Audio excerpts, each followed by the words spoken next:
Hi everyone, I am Engineer Chundi Paul. Show fantastic, important and informative update stock market news of Dhaka Stock Exchange and Chittagong Stock Exchange stock market. Before beginning, like the video and subscribe the YouTube channel Engineer Chundi Paul. Stock market ঝুঁকিপূর্ণ, নিজের বুদ্ধিতে buy sell করবেন। আজকে share বাজার বন্ধ সঙ্গত কারণে ডিএসসির website হতে সংগৃহীত important and informative update news এবং স্টক মার্কেট অ্যানালিসিস করে গুরুত্ব সহকারে আজকের ভিডিও সাজাই আছি।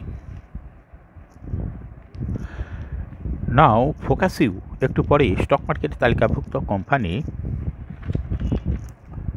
মুনিসিপাল এই কোম্পানিটির ফান্ডামেন্টাল অ্যানালিসিস করবে, সঙ্গে ভিডিওতে টেকনিক্যাল আলোচনাও করব। কাজের সঙ্গে থাকুন ভিডিওটিতে। শেয়ার বাজারে ক্ষুদ্র বিনিয়োগকারীরাও উপকৃত হইবেন।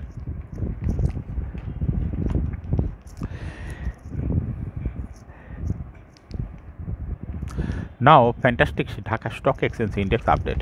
ঢাকা স্টক এক্সচেঞ্জের ইন্ডেক্স সর্বশেষ 9.98 হাসবে 5,517.42 হয়েছে। ডিএসসিতে টাকার অঙ্কে 676.38 কোটি টাকার বেশি ট্রানজ্যাকশন হয়েছে। ডিএসসিএক্স ইন্ডেক্সের বুলিঞ্জার ব্যান্ড মোমেন্টাম ইন্ডিকেটর এর সঙ্গে MACD RSI volume momentum indicator দেখতে পাচ্ছেন। ডিএসসিএক্স ইন্ডেক্সে বুলিঞ্জার ব্যান্ডে যে ক্যান্ডেলটি তৈরি হয়েছে রেড কালার, এটাও দেখতে পাচ্ছেন। এমএসিডিতে ব্লু লাইনটি রেড লাইনকে ক্রস করে উপরে উঠে গেছিল, আবার রেড লাইনের সঙ্গে মিলিত হয়েছে।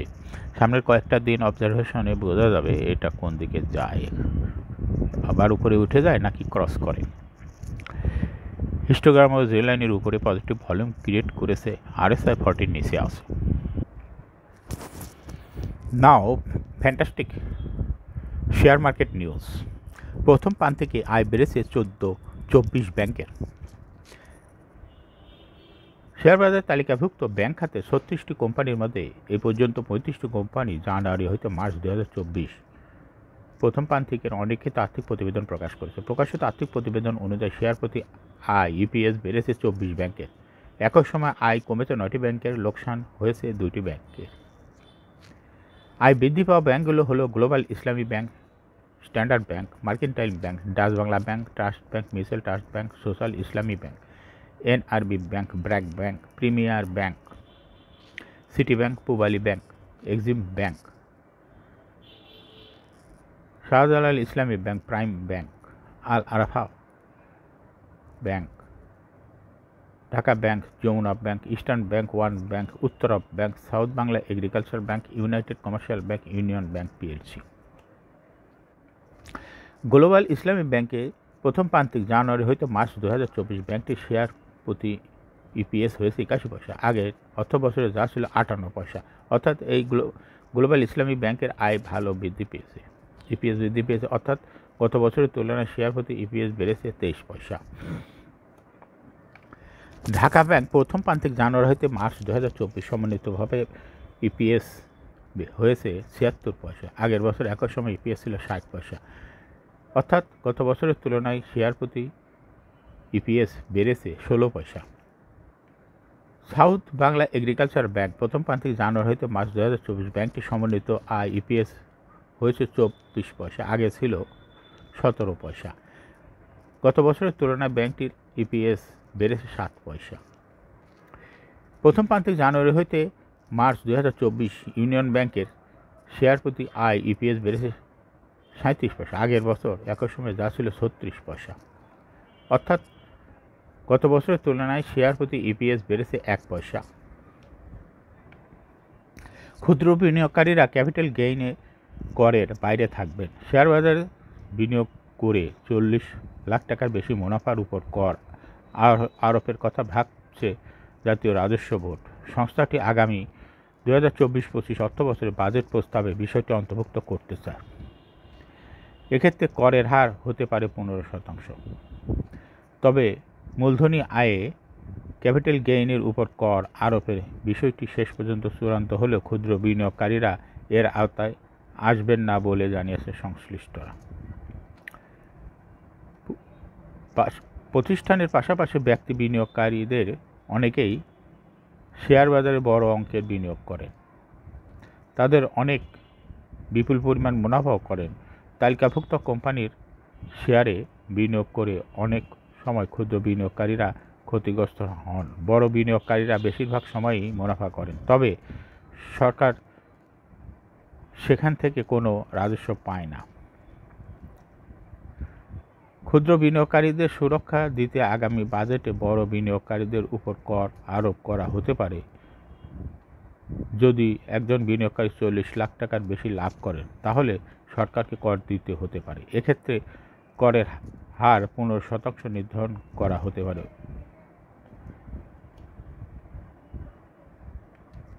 40 লাখ টাকার বেশি মুনাফার উপর ট্যাক্স আরোপ করা হলে বাজারে তার প্রভাব পড়বে কিনা এমন প্রশ্নের জবাবে ডিবিএফ সভাপতি বলেন, ব্যক্তিগত খাতে এমন বিনিয়োগকারী থাকতে পারে, তাদের কর দিতে হবে, কারণ আমাদের করের উপর দেশ চলবে। বিদায়ী সপ্তাহে ডিএসইপি রেশিও কমেছে। বিদায়ী সপ্তাহে 12 হইতে 16 May Dhaka stock exchange P ratio কমেছে। আগের সপ্তাহের তুলনায় পি রেশিও 2.59% কমেছে।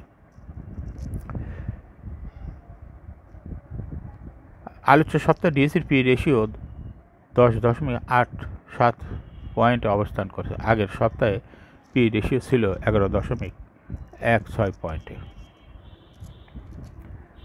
খাতভিত্তিক হিসাবে পি রেশিও বিশ্লেষণে দেখা যায় ব্যাংক খাতে 6.35 পয়েন্ট, সিমেন্ট খাতে 9.92 পয়েন্ট, সিরামিক খাতে 35 পয়েন্ট, প্রকৌশল খাতে 14.25 পয়েন্ট, আর্থিক খাতে 16.3 পয়েন্ট, খাদ্য খাতে 14.16 পয়েন্ট, বিদ্যুৎ ও জ্বালানি খাতে 12.46 পয়েন্ট, সাধারণ বীমা খাতে 15.21 পয়েন্ট, আইটি খাতে 21.11 পয়েন্ট, পাট খাতে 28.78 পয়েন্ট, বিবিধ খাতে 30.95 পয়েন্ট, কাগজ খাতে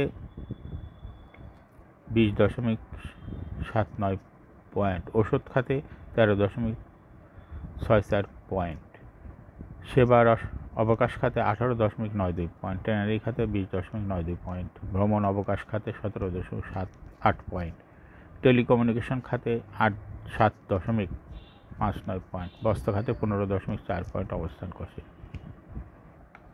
এখন শেয়ার বাজারে তালিকাভুক্ত Bangladesh মনোস্কুল paper manufacturing company limited এর ফান্ডামেন্টাল অ্যানালাইসিস করবে। সঙ্গে ভিডিওতে টেকনিক্যাল আলোচনাও করব, কাজের সঙ্গে থাকুন। বাংলাদেশ মনোস্কুল পেপার ম্যানুফ্যাকচারিং কোম্পানি লিমিটেডের ট্রেডিং কোড মনোস্কুল। এই কোম্পানিটি মার্কেটে শেয়ার দর বৃদ্ধি পেয়ে ক্লোজিং দর হয়েছে 164 টাকা। 52 সপ্তাহের মধ্যে মনোস্কুল পেপার ম্যানুফ্যাকচারিং কোম্পানি লিমিটেডের সর্বনিম্ন দর ছিল 137 টাকা 80 পয়সা এবং 52 সপ্তাহের মধ্যে সর্বোচ্চ দর উঠেছিল 357 টাকা। এই কোম্পানিটি পেপার অ্যান্ড প্রিন্টিং সেক্টরের একটি কোম্পানি। এর অথরাইজ ক্যাপিটাল 50 কোটি টাকা, পেইড আপ ক্যাপিটাল 34.105 কোটি টাকা, রিজার্ভ রয়েছে এই কোম্পানিটির 38.65 কোটি টাকা। Last AGM held on 28 December 2023 for the year ended 30 June 2023। এই কোম্পানির সর্বমোট শেয়ার সংখ্যা হলো 3,41,05,101টি শেয়ার রয়েছে সর্বমোট। এই কোম্পানি সর্বশেষ 2023 সালে 15% ক্যাশ ডিভিডেন্ড দিয়েছে বিনিয়োগকারীদের। এই সঙ্গে 10% বোনাস বা স্টক ডিভিডেন্ডও দিয়েছে, অর্থাৎ ক্যাশ এবং স্টক দুইভাবেই ডিভিডেন্ড দিছে।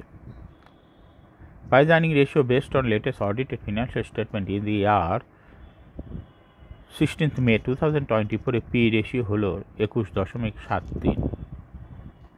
Financial performance as per audited financial statement in the year 2019 সালে EPS ছিল 22.14, 20 সালে 5.56, 21 সালে 1.23, 22 সালে 5.45 এবং 2023 সালে EPS হয়েছে 8.27।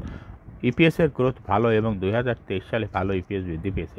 এনএভি পার শেয়ার 2019 সালে ছিল 120 এবং 20 সালে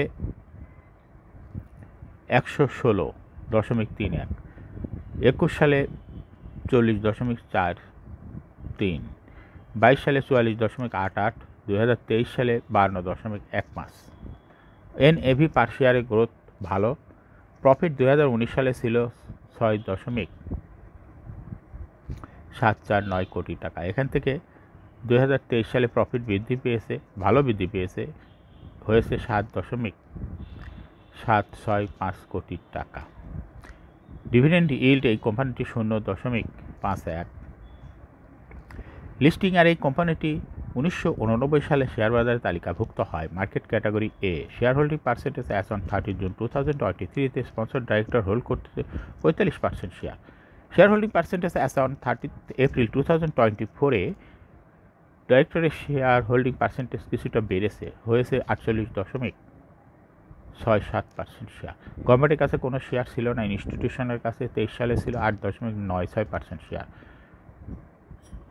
2024 সালে এসেও এই কোম্পানিটির ইনস্টিটিউশনের শেয়ার হোল্ডিং পার্সেন্টেজ বেড়েছে। ফরেনের কাছে কোনো শেয়ার নাই, পাবলিকের কাছে 2023 সালে ছিল 46.04% শেয়ার। এটা 2024 সালে এসে পাবলিকের শেয়ার কমে হয়েছে 41.66% শেয়ার। অর্থাৎ 24 সালে এসে পাবলিকের শেয়ার কমেছে আর বৃদ্ধি পেয়েছে ইনস্টিটিউশনের শেয়ার এবং ডাইরেক্টর হোল্ডিং পার্সেন্টেজও বেড়েছে। অর্থাৎ এই কোম্পানির একটা ভালো লক্ষণ দেখা যাচ্ছে, ডাইরেক্টর শেয়ার হোল্ডিং পার্সেন্টেজ বেড়েছে। এই প্রেক্ষিতে সামনের দেখা যাবে যে এই শেয়ারটি কীভাবে মূল্য হ্রাস পায় না বৃদ্ধি পায়। যেহেতু ডাইরেক্টর শেয়ার হোল্ডিং বৃদ্ধি পাচ্ছে এবং ইনস্টিটিউশনের শেয়ার হোল্ডিং বৃদ্ধি পাচ্ছে, এটা একটা ভালো লক্ষণ। কোম্পানির পারফরম্যান্স ভালো করছে নিশ্চয়ই। এই কোম্পানিটি শর্ট টার্ম লোন রয়েছে 35.293 কোটি টাকা এবং লং টার্ম লোন 77.185 কোটি টাকা। মনোস্পুলে কোম্পানিটির সর্বমোট শেয়ার হলো 3.41 লক্ষ। এর মধ্যে ডাইরেক্টরের কাছে রয়েছে 1.23 লক্ষ শেয়ার, ইনস্টিটিউশনের কাছে রয়েছে 33 লক্ষ শেয়ার আর পাবলিকের কাছে রয়েছে 1.85 লক্ষ শেয়ার। 31শে মার্চ 2024 তারিখে দেখা যাচ্ছে যে 0.46% শেয়ার ইনস্টিটিউশনের কমেছে আর পাবলিকের ওই পরিমাণ শেয়ার বৃদ্ধি পেয়েছে। এটা 2024 সালের 31শে মার্চের খবর। এখন মনোস্পুল পেপার এই কোম্পানিটি টেকনিক্যাল অ্যানালাইসিস করার জন্য বুলিঞ্জার ব্যান্ড মোমেন্টাম ইন্ডিকেটর এর সঙ্গে এমএসিডি, আরএসআই এবং ভলিউম মোমেন্টাম ইন্ডিকেটর দেখতে পাচ্ছেন।